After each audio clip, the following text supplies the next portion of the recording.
औज़ुबिल्लाहिमिनश्शैतानिर्रजीम बिस्मिल्लाहिर्रहमानिर्रहीम। प्यारे बच्चों, अस्सलामु अलैकुम वरहमतुल्लाहि वबरकातुहू। मैं आपका teacher Mohammad Akbar Lone, teacher UPS Malbagh, district Kupwara, zone Langate. प्यारे बच्चों, आज का जो टॉपिक है वो है मेंसुरेशन। ये क्लास 6 के लिए है। आज हमारी जो एक्सरसाइज है वो 10.1 है और इसी 10.1 का आज हमारा 10वां क्वेश्चन है। तवज्जो रखें और देखिए 10वां क्वेश्चन है। हाँ देखिए बेटो, मैं आप पहले सवाल पढ़ूंगा फिर हल करूंगा। The perimeter of a regular pentagon is 100 centimetre. How long is it is each side. गोब्रो यह वन सवाल बह वन पे सवाल। यह वन दपान पेंटागन हसा बनत। पेंटागन वन तथ शक्ल ये 5 जिला 5 साइड 5 लाइन सेगमेंटन हुंद बनामुत। दपान तमुक पेरीमीटर आमुत कड़न तथ कोता सह कोता पेरीमीटर तथ 100 सेंटीमीटर। तेल वनु तमुक अख साइड कोता तेल कोता तमुक अख साइड। कथ आया गोब्रो समझ गो। यह वनान कि पेंटागन जिस 5 जिलों वाली शक्ल को हम पेंटागन कहते हैं। यथ 5 साइड 5 जिला आसनस दपान अत दित पेरीमीटर कोता दित 100 सेंटीमीटर। तेल अमुक साइड कड़ो।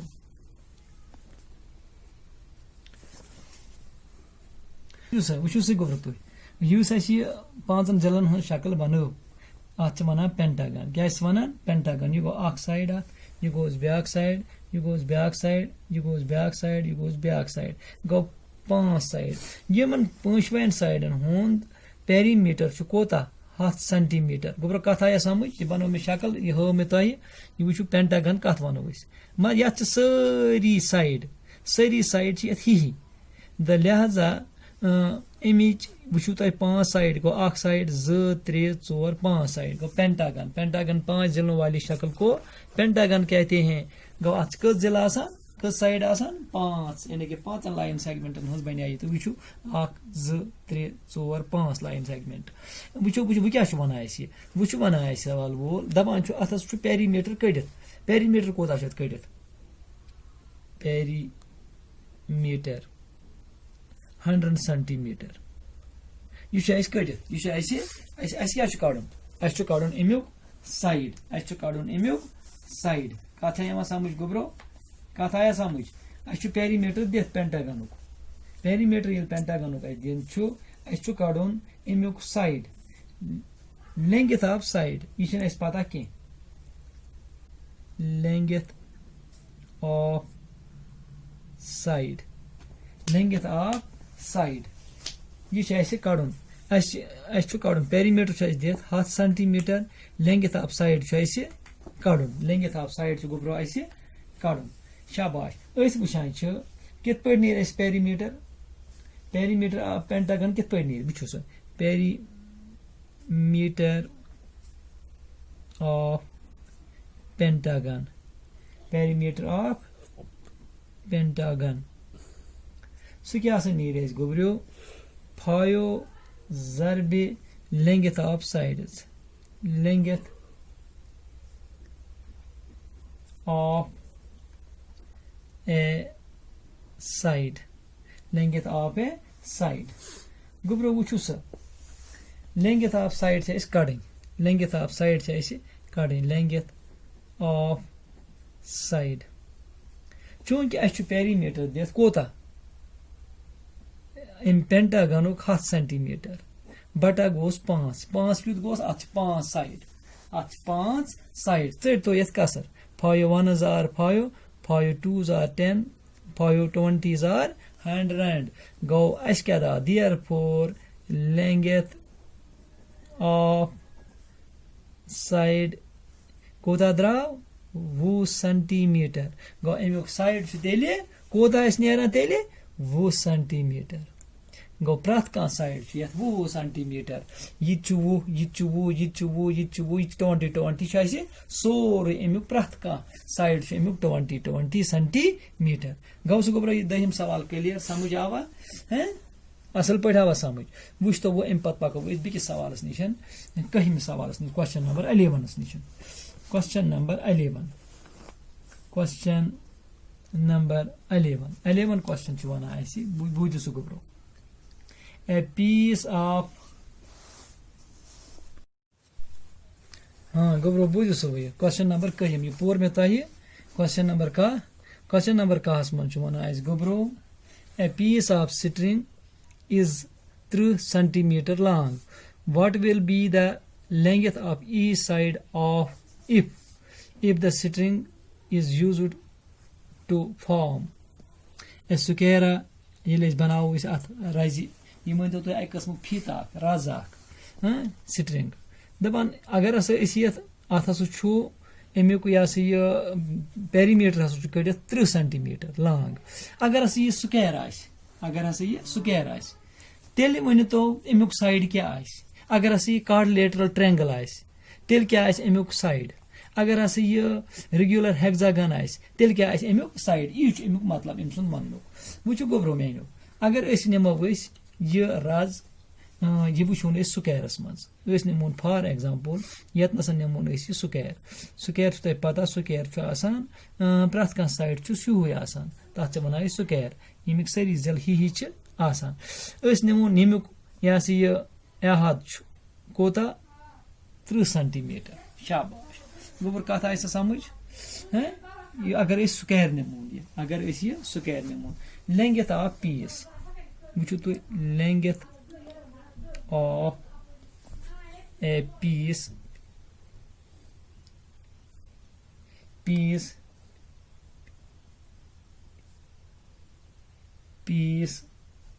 of string कोता 3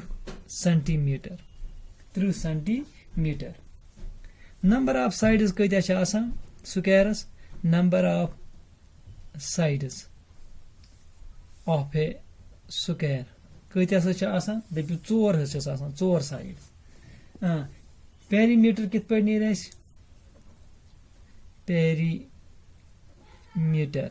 पेरीमीटर ऑफ स्क्वायर कित पे नीर पेरीमीटर ऑफ स्क्वायर कित पे नीर length of string equal to length of string शाबाश गोबर वन तो पेरीमीटर नीरान 4 into length of side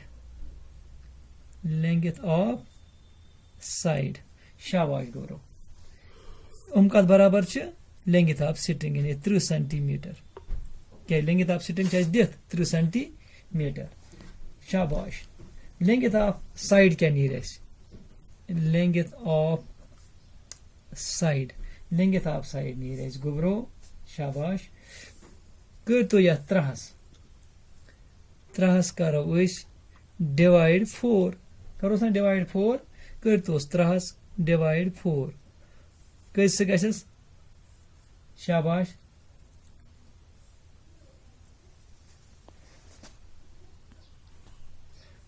गो 4 7 28 अत कस द्राय गोबरो 2 ये बढ़ाओ 0 ये बढ़ाओ पॉइंट 7 4 5 20 क्या नीर गोबरो side therefore length of side द्राव 7.5 सेंटीमीटर गो अगर स्क्वायर्स मज नमून यह स्ट्रिंग यह फीत या यह रज टुकर अमुक अत यह नीर तेल अमुक साइड 7.5 सेंटीमीटर वो नुन यह कत मज वह अगर बीस मज नमून क्वाड्रिलेटरल्स मज क्या नमून an quadrilateral triangle an equilateral triangle sorry an equilateral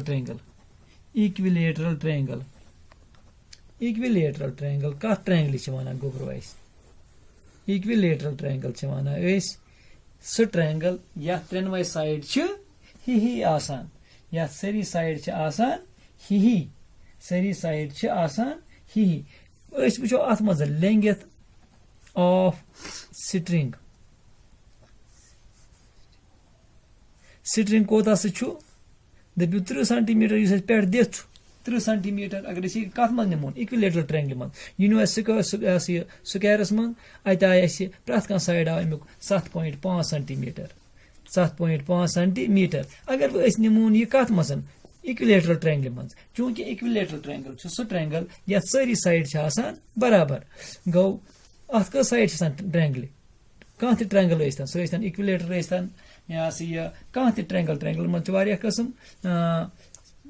उमन ट्रायंगल आसान कस साइड 3 साइड शाबाश वन क्या वन दपान हसा कम पे नीर अत perimeter perimeter of equilateral triangle perimeter of